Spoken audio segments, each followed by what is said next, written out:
A while back, I made a video resorting characters into a different house. But today, I'm going to look at characters who were not sorted in the books. There were actually way more of these than I thought. I was surprised that I put together a list of 35 different characters. Today though, we're gonna make those 35 characters have a house. If you like this video, hit that like button. It will greatly help the channel with the algorithm. And if you like what you see, hit that subscribe button, and you can also follow me on my socials. All of that is linked down below. Before we start the video, I want to thank today's sponsor, Displate. Displate is about collecting your passions and getting inspired. It's a one-of-a-kind metal poster, it's passion printed on metal. This allows it to be incredibly sturdy, eliminating the flimsiness of a paper poster, which can be so frustrating. It's also easy and safe to hang with its unique magnet mounting system, which also makes it stay up much better and eliminates any lines that might be on a normal poster. And one of the best parts about them for me is that it doesn't reflect. I can have heavy lights behind the camera and it won't ruin my shot. And for the average person, it allows your display to look amazing in any room it's hung in. The cool thing about the magnet system is you can easily switch different posters out for the other, meaning you can quickly change the decor without ruining your walls. This is great for me depending on what topic I'm doing for each video, because I can just switch out the poster for whatever fandom I'm talking about. Displate has so much to choose from with so many different fandoms. Obviously, you can see that they have the Harry Potter brand shop, and they also have the same for Marvel, DC, Avatar: The Last Airbender, Star Wars, and so much more. They also work with 40,000 notable artists, have 1.3 million designs available for you, and they deliver to 56 different countries. As I said, Displate is a good alternative to standard paper impressions or canvas printings, and it's even cheaper when you use my link and use my discount code MovieFlame. You get 20% off if you buy 1 to 2 display posters, and 30% off if you buy 3 or more display posters. It's a great deal and a great offer, so don't miss out. You get a great product, and with every purchase, it helps fund the MovieFlame channel. Now that I've said that, let's get the video started.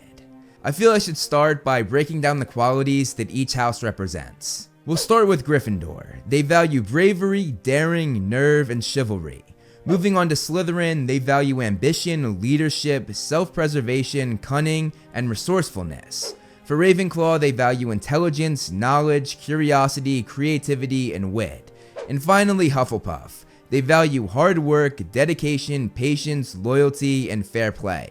So now that we know the qualities that each house represents, let's start sorting some Harry Potter characters. We'll start with Rita Skeeter. I think that Rita would be in Slytherin. Her cunning and resourcefulness is off the chart, as she illegally became an animagus that turns into a beetle without anyone knowing, which is not only incredibly difficult to do, but is also impressive that she kept this a secret as long as she did while being in so many important people's company. She used this ability to get stories, literally being a fly, or in this case, a beetle on the wall. On top of that, her self-preservation is obvious, as she only cares about herself, her fame, and her writing, even if that means destroying someone else's life on what a lot of the time has a basis of lies. And this sort of goes hand in hand with the evilness that's associated with the Slytherin house. She really is evil at times. Next, we have Bathilda Bagshot. Bathilda was the author of the most famous book of all time in the Wizarding World, A History of Magic. This to me makes her a clear Ravenclaw, as she showed off her intelligence and knowledge to put that book together. She also showed off her curiosity for history and her creativity to put all of that history together in an interesting way for readers.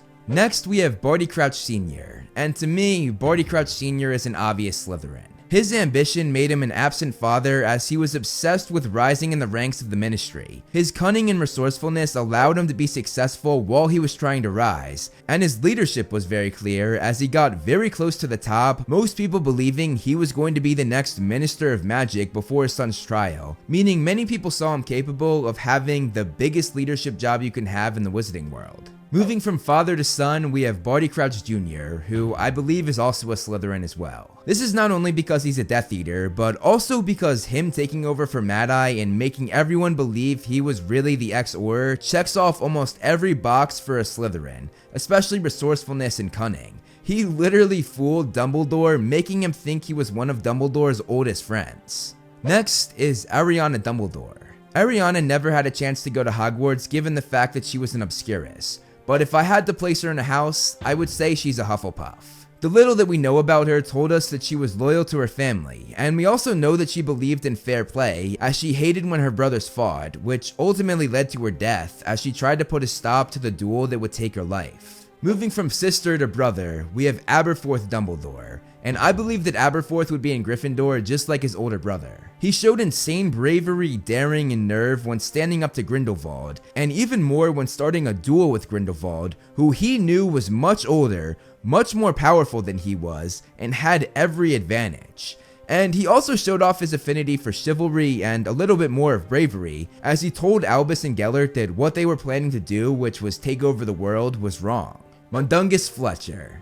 Mundungus is a clear Slytherin. His thievery showed off ambition, cunning, and resourcefulness. On top of that, when you think of Mundungus, you immediately think of selfishness, and selfishness obviously goes hand in hand with self-preservation, a very common Slytherin trait, and he not only showed this with his line of work, but also when he abandoned Moody during the Battle of Seven Potters, saving himself and in turn killing Moody. Next we have Kingsley Shacklebolt, and I would say that Kingsley is a Gryffindor.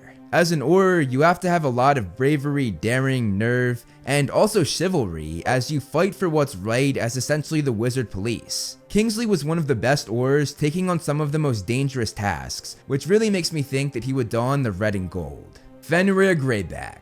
Fenrir is obviously a Slytherin. He is pure evil for one, but he also only cared about himself, not giving the children he bit even a second thought. He was also very ambitious too, as he formed an army of werewolves to take over the Wizarding World, which also shows off that leadership trait that Slytherins are so known for having. His cunning and resourcefulness also allowed him to have a very powerful backing using very messed up means, essentially trying to turn as many people into a werewolf as possible. Next we have Ludo Bagman. Ludo was not in the movies, so I'll quickly go over his backstory here just for those who have only seen the movies. He was a very successful pro Quidditch player, but he was not the brightest, as he accidentally passed secret ministry information to a Death Eater, which he stood on trial for but was found to be innocent. He also had a lot of money troubles when gambling, and he was notorious for not paying people what he owed them, including the goblins, and not paying the goblins actually screwed the Order of the Phoenix over, as they were not able to get the goblins on their side, solely because of what Ludo did. Because of Ludo, they distrusted humans so much that they said screw both sides, we're not getting involved.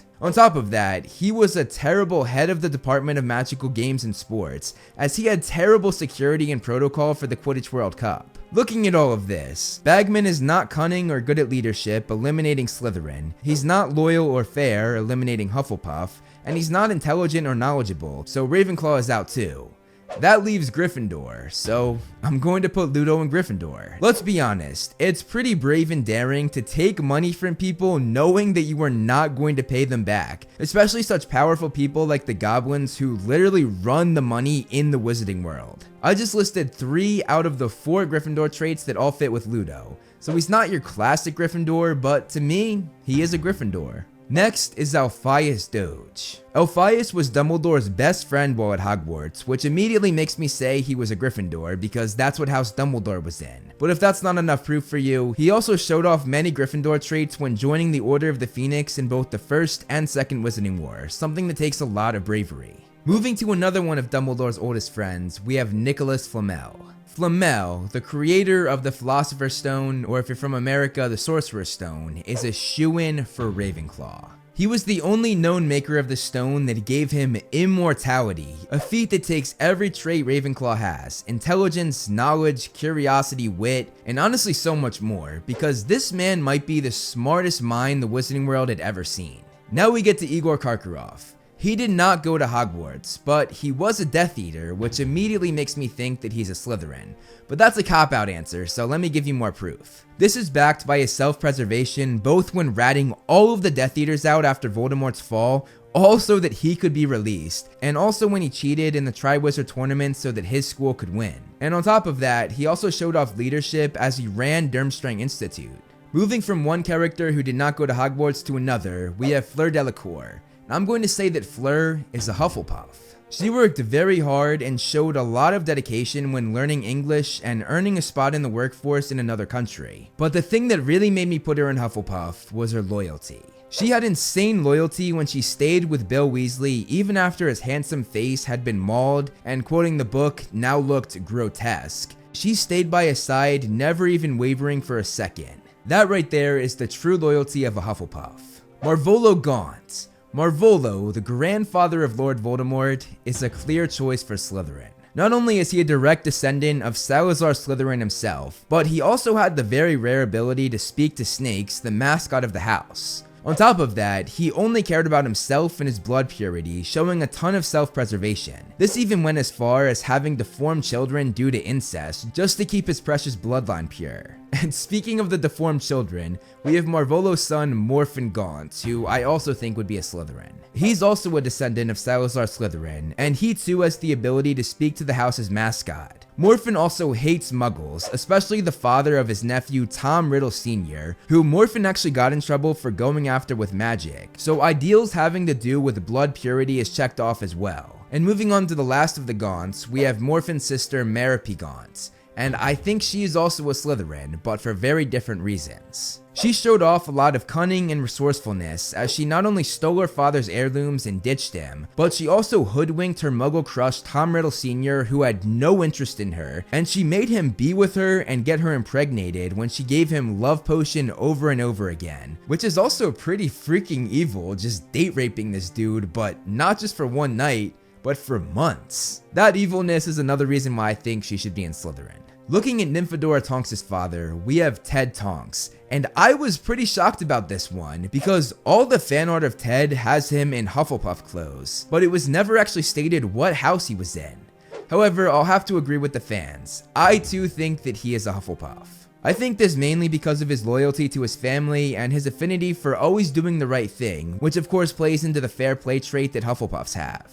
I was pretty shocked that Alastor Mad-Eye Moody had not been sorted in the books, but to me, he's a Gryffindor.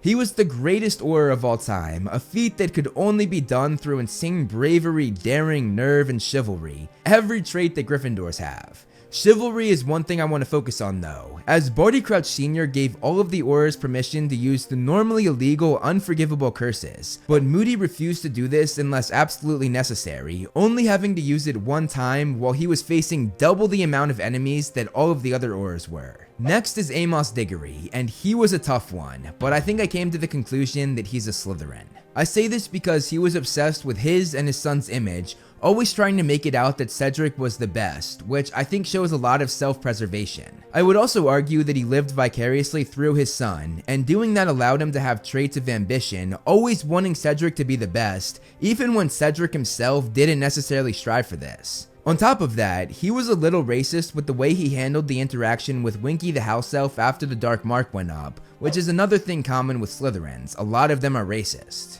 I'm pairing Alice and Frank Longbottom up together, and I'm saying that they're both Gryffindors. They were both Aurors and both joined the Order of the Phoenix, both of which shows off Gryffindor traits of being brave. And on top of that, they showed insane bravery while being tortured so badly that they slipped into a vegetative state of madness. Also, the way they were remembered after losing their minds had a very Gryffindor-esque vibe, everybody remembering them for almost all of the Gryffindor traits. Now we have Cornelius Fudge, and he was another character I was surprised wasn't sorted, but he is a definite for Slytherin. He was at the top of leadership as the Minister of Magic, which checks off the leadership trait. But the main thing that made me place him here was his obsession with looking good to the public, even if that meant making up lies about Harry and Dumbledore, and ignoring that Voldemort was back, putting all the lives of the entire Wizarding World above his own ego and persona, which shows an insane amount of self-preservation.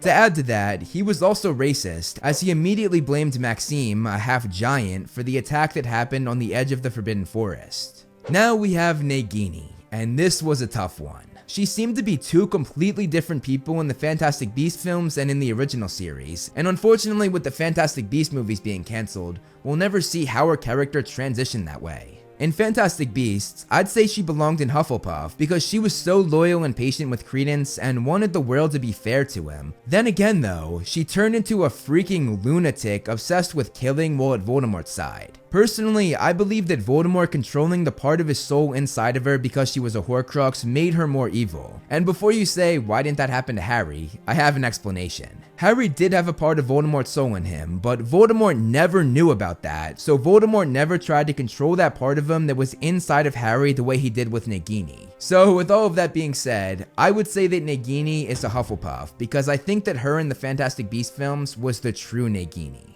Next, we have Stan Shunpike, a pretty random character. Stan does not have that much ambition or cunning, he's not intelligent or knowledgeable, and he's not brave or daring. So I guess you would have to go into Hufflepuff, which actually throws it back to the very early days of Hogwarts, because back then, the other three founders, Gryffindor, Slytherin, and Ravenclaw, were very selective about their students, and the kind Hufflepuff took in those kids that the others shunned because they didn't meet their standards. So had Hufflepuff still been alive, she definitely would have adopted Stan the way she did with all of the other unwanted children. Next, we have Augustus Rookwood, and I think he would be a Slytherin, and not just because he was a Death Eater. He had a lot of ambition, as he gained one of the most elusive jobs that the Ministry had to offer, being an unspeakable in the Department of Mysteries. He also showed a lot of cunning and resourcefulness to be able to work in the Ministry while really being loyal to Voldemort and passing loads of secretive information to the Death Eaters without anyone in the Ministry knowing. Karkaroff snitching on him was the only thing that really stopped him from doing this.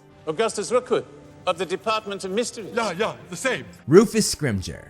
I think Rufus Scrimgeour would be a Gryffindor. I thought about putting him in Slytherin because of his leadership skills, as he was head of the Auror Office and then became Minister of Magic. But I think Gryffindor fits him much better. Not only is he described to look like a lion, the mascot for Gryffindor with his wild hair that made him look like he had a mane, but he was also an incredibly brave character not only during his time as an Auror, but also in his final act. He was captured and brutally tortured by Voldemort himself, Voldemort trying to get Scrimgeour to tell him where Harry Potter was, but Scrimgeour refused, which ultimately led to a ton of torturing and ultimately his death. That final act is the definition of a true Gryffindor. Next is Corbin Yaxley, and I would say that he's a Slytherin. He showed great cunning, resourcefulness, and self-preservation as he not only evaded capture after the First Wizarding War and after Voldemort's downfall, but even after being captured at the end of the Half-Blood Prince, he escaped mere weeks later, infiltrated the Ministry of Magic, and was one of the key players in setting up Voldemort's coup of the Ministry. That shows insane ambition, cunning, resourcefulness, and every other Slytherin trait, honestly. Next, we have Poppy Pomfrey, and Madame Pomfrey is a clear choice for Ravenclaw, as her thirst for intelligence and knowledge in the field of magical medicine made her an incredible matron, and I'd also say that creativity and curiosity falls under there as well, as she creatively always found a solution to any sick students brought in, and her curiosity broadened her knowledge as she learned more and more to make her a better matron. On top of that, she has a very Ravenclaw-esque trait, as she judged others based on their knowledge, as she was very happy to finally have Lupin as the DA teacher because he knew his stuff, talking about Lupin knowing to give Harry chocolate after the Dementor attack. Next is Astoria Greengrass. Astoria was Draco's wife and the mother of Draco's son Scorpius Malfoy. I'm going to say that Astoria is a Slytherin, but she's a very interesting Slytherin. Part of her story is that she turned her back on her family's blood purity ideals after the Battle of Hogwarts, which tells me that the rest of her family wasn't Slytherin, meaning she probably was too. Especially because it says she turned back, meaning she too had those blood purity ideals at one point. Next, we have Victor Krum, and I would say that Krum is a Gryffindor. He showed insane bravery, daring, and nerve while playing Quidditch, as he literally got his nose broken and was gushing blood, but still played on and caught the snitch in the World Cup. And the same goes for even entering the Triwizard Tournament and facing all of the obstacles that were thrown at him. That takes a lot of bravery. He's also very different from most other Durmstrang students, most of whom have more Slytherin beliefs. Meanwhile, Krum has a more Gryffindor-esque view of the world. Antonin Dolohov is next. Dolohov killed both of Molly Weasley's twin brothers, Fabian and Gideon, and he also killed Remus Lupin. So he's about as bad as they come, meaning he's a shoo-in for Slytherin. Looking at how successful he was as a murderer, it shows off a lot of cunning and resourcefulness, and he had a great deal of ambition to please his master Lord Voldemort. Next, we have Augusta Longbottom, who is Neville Longbottom's grandmother, and she is one brave badass. I'm going to just tell you one story, and I promise you by the end of it, you will agree with me that she belongs in Gryffindor. When Neville had been rebelling at Hogwarts, they tried to punish him by going after his gran. They sent a confunded John Dawlish, who is a literal Auror, some of the most powerful wizards in the world, and instead of giving in to Dawlish, Augusta bravely fought back, and she sent his ass packing, as she hurt him so badly that he had to check into St. Mungo's Hospital for his injuries. That tears it. Augusta is a true Gryffindor. Walden McNair. McNair is definitely a Slytherin. He had great cunning and resourcefulness to not only fool the Ministry, making them think he was innocent of all of the dark deeds he did as a Death Eater during the First Wizarding War, but even more than that, he manipulated them even more to get a freaking job at the Ministry. And last but certainly not least, we have Gellert Grindelwald. He did not go to Hogwarts and was actually kicked out of Durmstrang, which is wild because they actively promote and teach the dark arts there. But had Grindelwald gone to Hogwarts, I think he would have been sorted into Slytherin. He had insane ambition and leadership skills to become the tyrant he later became, and his cunning and resourcefulness could fall under that category as well, because it's not easy to gain such a loyal following when what you're doing is so insanely wrong. And he of course has self-preservation, as he literally wanted to rule the world. That's about as selfish and self-obsessed as it comes. And there it is, 35 Harry Potter characters that were not sorted, now sorted. Let me know what you think of my placements in the comments below. I would love to hear your guys' thoughts. That's all I have for you guys this week though, so I will see you in the next video. Thank you so much for watching, guys. I hope you enjoyed the video. You can follow me on Instagram to see more of my personal life, like my cute dog Loki, and some behind the scenes movie flame stuff. I also do similar content on TikTok and Twitter that I do here on this channel, so if you like what I do here, check them out. All the handles are right below me, and links are in the description. Over here are my wonderful patrons. If you want to be featured on the next video, plus get a few other perks, become a patron today. As always, if you liked the video, hit that like button and subscribe, and look out for more great Movie Flame videos on the way.